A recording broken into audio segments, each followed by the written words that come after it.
In the past year or two, we've seen a handful of foldable phones coming from the likes of Samsung, Huawei and Motorola. And even LG managed to surprise us with a phone that came with a swivel screen. So, what kind of new form factor can we expect to see this year? Well, today, we're going to check out the Oppo X 2021 rollable phone.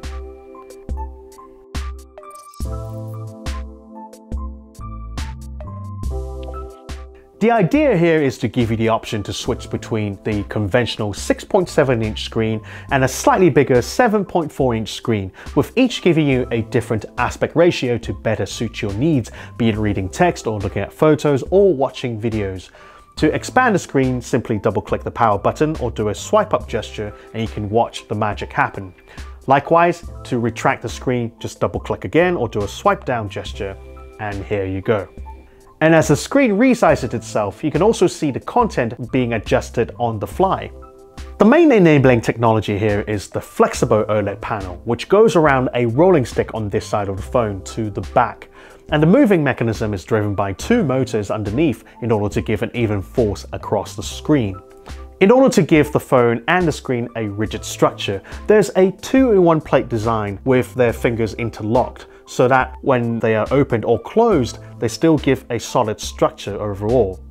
On top of that, the OLED panel is actually reinforced by a thin layer of Caterpillar track laminate.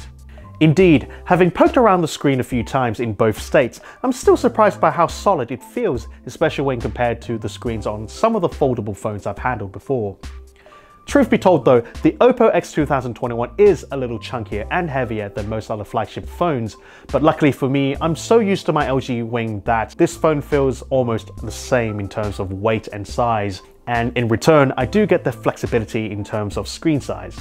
Now of course, there's always space for improvement. For one, I'm not sure why, but the volume buttons are missing here. Maybe Oppo had another idea earlier, but it never got around to it, so never mind that. And here, I can actually see a faint crease line along where it would normally be wrapped around the stick.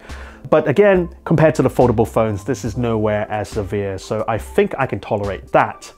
What's more annoying is perhaps the gap here that's causing some dust to be gathered. So whenever I open the phone, I have the tendency to use my finger or a piece of cloth to wipe down that line of dust, just like that. So hopefully Oppo will find a way to reduce this kind of issue. Sadly though, Oppo doesn't plan on mass producing this particular device, but we all know that LG is planning on releasing something similar at some point this year. Well, hopefully anyway. So who knows, maybe Oppo will follow suit as well.